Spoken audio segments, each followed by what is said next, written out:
بالله من الشيطان الرجيم. بسم الله الرحمن الرحيم.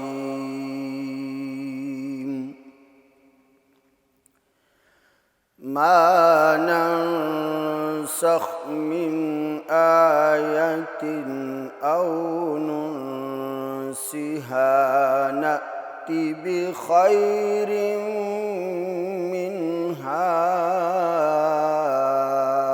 أو مثلها. ألم تعلم أن الله على كل شيء قدير.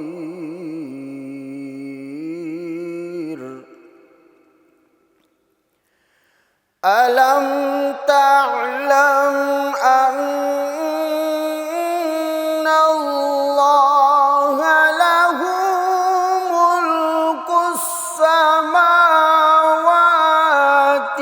والأرض وما لكم من دون الله من ولي ولا نصير.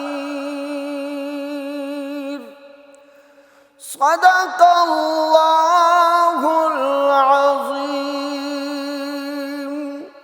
ماشاءاللہ، جزاک اللہ، جزاکم اللہ خیر. احباب ذی وقار، آپ نے آیات بینات تلاوت سماعت کی.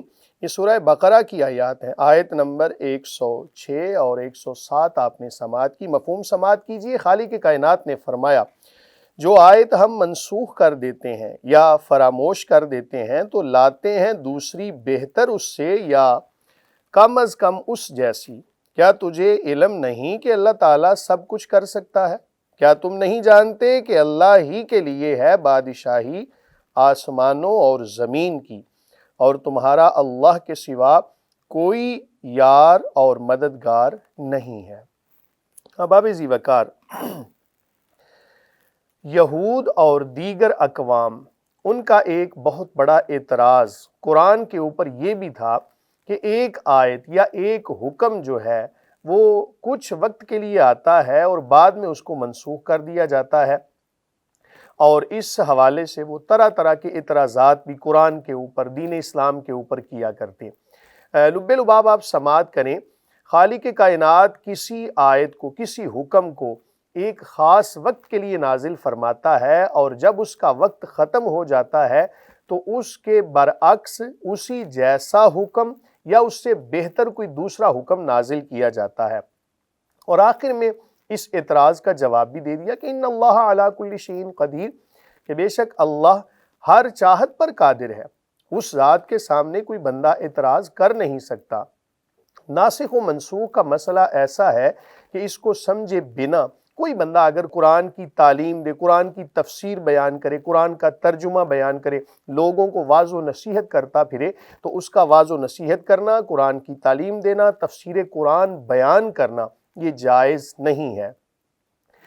اس کی ایک مثال بھی آپ کو دیتا ہوں. حضرت سیدنا علی المرتضیٰ رضی اللہ عنہ، آپ مسجد میں داخل ہوئے، دیکھا تو ایک بندہ بڑا والہانہ جناب اور بڑا پرجوش خطاب کر رہا تھا جناب علی المرتضیٰ رضی اللہ عنہ. آپ نے سوال فرمایا کہ کیا تو قرآن کے ناسخ و منسوخ کو جانتا ہے؟ اس نے کہا نہیں.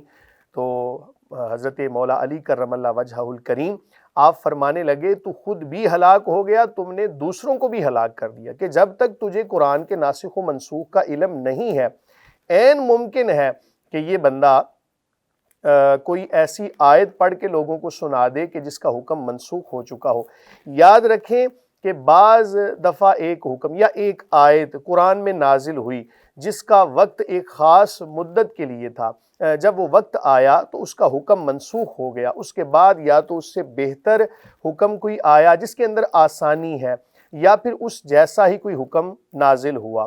مثال کے طور پر آپ اگر شراب کی حرمت کے بارے میں قرآن مجید فرقان حمید کی تعلیمات پڑھتے ہیں تو سب سے پہلی جو آیت نازل ہوئی اس میں شراب سے نفرت دلائی گئی، تدریجاً احکام نازل ہوئے نا، فی الفور کسی کو کسی کام سے روک دیا جائے تو عین ممکن ہے وہ نہ کر سکے، تو اللہ تعالیٰ کی ذات قادر مطلق ہے، جیسا مرضی وہ حکم فرمائے، اس کے سامنے چوں چرا کرنے کی اجازت نہیں ہے کسی کو بھی۔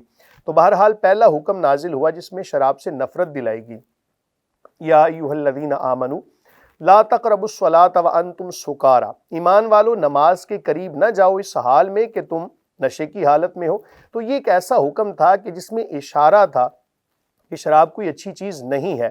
اس کے بعد دوسرا حکم نازل ہوا، یسألونک عن الخمر والمیسر قل فیہما اثم کبیر ومنافع للناس واثمہما اکبر من نفعہما، کہ آپ سے لوگ شراب اور جوئے کے بارے میں سوال کرتے ہیں، آپ فرمائیے کہ اس کے اندر فائدہ بھی ہے لیکن اس کے اندر نقصان بھی ہے، گناہ بھی ہے، اور جو گناہ ہے یہ فائدے سے زیادہ بڑا ہے۔ اس کے اندر پتہ چل گیا کہ شراب کے بارے میں کوئی ایسا حکم نازل ہونے والا ہے کہ جو عین حرام پر محمول ہوگا۔ اب تیسرا حکم نازل ہوا جناب، جس کے اندر شراب کے بارے میں کلی طور پہ منع کر دیا گیا، فرمایا یا ایھا الذین آمنوا انما الخمر والمیسر والانصاب والازلام رجس من عمل الشیطان فاجتنبوہ۔ تو بتانے کا مقصد یہ ہے کہ پہلا حکم نازل ہوا جس میں تھوڑا سا شراب سے نفرت دلائے گی، دوسرے میں مزید نفرت دلائے گی، اور تیسرا حکم ایسا نازل ہوا کہ جس کے اندر شراب کے حوالے سے کلی طور پر واضح حکم نازل ہو گیا کہ یہ حرام ہے۔ یاد رکھیں کہ خالق کائنات نے قرآن مجید فرقان حمید میں متعدد آیات ایسی نازل کیں، بعد میں ان کا حکم منسوخ فرما دیا۔ اور یاد رکھیں طبیعتوں کے لحاظ سے، قوموں کے لحاظ سے، آنے والے وقت کے لحاظ سے حکم کو مزید بہتر لایا جاتا ہے، یا اسی حکم کے حوالے سے کوئی تشریح اور توضیح بیان کر دی جاتی ہے۔ میں ایک اور مثال دیتا ہوں۔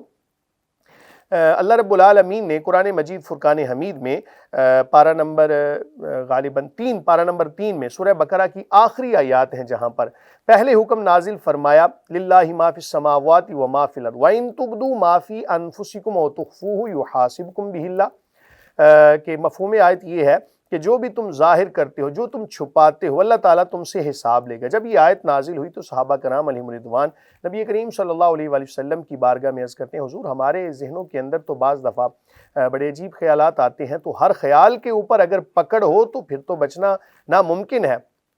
تو اب اگلا حکم نازل ہوا لا یکلف اللہ نفسا الا وسعہا، کہ اللہ رب العالمین کسی بھی جان کو اس کی تکلیف سے بڑھ کے مکلف نہیں بناتا، آسان حکم نازل ہوا۔ یہ بھی یاد رکھیں قرآن مجید فرقان حمید میں بعض دفعہ ایک آیت نازل ہوتی، صحابہ کرام علیہم رضوان اس کو یاد کر لیتے، صبح نبی کریم صلی اللہ علیہ وآلہ وسلم کی بارگاہ میں عرض کرتے یا رسول اللہ صلی اللہ علیہ، ہمیں وہ آیت یاد نہیں آ رہی، تو کریم حق علیہ الصلوۃ والسلام فرماتے کہ اس کا حکم بھی منسوخ ہو چکا، اس کی تلاوت بھی منسوخ ہو چکی۔ تو یہ اللہ تعالیٰ کی حکمت کے پیش نظر ہے، اللہ تعالیٰ جیسا چاہے حکم نازل فرمائے۔ یاد رکھیں بعض دفعہ قرآن میں تلاوت باقی ہوتی ہے، حکم منسوخ ہو جاتا ہے۔ مثلا سورہ کافرون ہے، لکم دینکم ولی دین، تمہارے لیے تمہارا دین، ہمارے لیے ہمارا دین، تلاوت تو باقی ہے، حکم منسوخ ہو چکا۔ بعض دفعہ جو ہے حکم باقی ہوتا ہے، تلاوت منسوخ ہوتی ہے، جیسا کہ حضرت عمر رضی اللہ عنہ آپ فرماتے ہیں الشیخ والشیخۃ اذا زنیا فرجموہا، کہ قرآن مجید فرقان حمید میں حضرت عمر فرماتے ہیں کہ اگر مجھے اضافے کا ڈر نہ ہوتا تو میں اس آیت کو شامل کرتا کہ نبی کریم صلی اللہ علیہ وآلہ وسلم جو شادی شدہ معاذ اللہ زنا کا ارتکاب کرتا اس کے حوالے سے رجم کرنے کا حکم صادر فرماتے۔ یہ ایک ایسا حکم ہے کہ جس کی تلاوت تو قرآن میں باقی نہیں لیکن حکم باقی ہے۔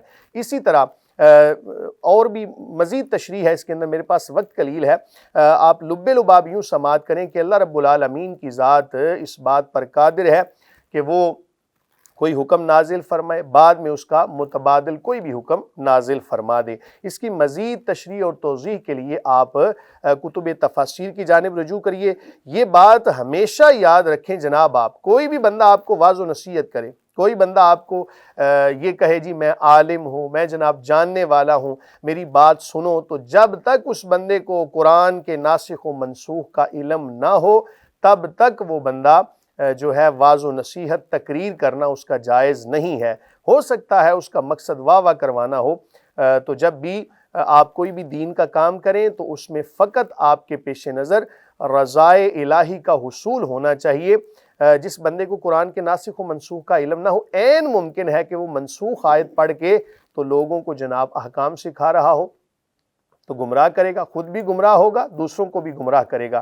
ایک اور آخر میں جاتے جاتے مثال آپ کو دے دوں، یاد رکھیں کہ بعض دفعہ قرآن کی آیت کا حکم منسوخ نہیں ہوتا، ان کے مابین تطبیق دی جا سکتی ہے، تو یہ تطبیق دینا، یہ سارے کے سارے معاملات، مسائل کو حل کرنا، یہ عام بندے کے بس کی بات نہیں۔ اسی لیے کہا جاتا ہے کہ عام بندے کے لیے جناب علماء کے اقوال اور علماء کی تحریر جو ہے، علماء کے جو بیان کردہ مسائل ہیں، انہی کو پڑھنے کے اندر عافیت ہے۔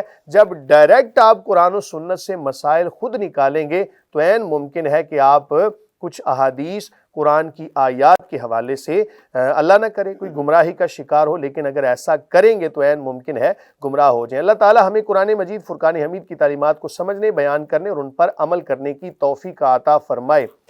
پروگرام کے اگلے مرحلے کی جانب بڑھتے ہیں جناب۔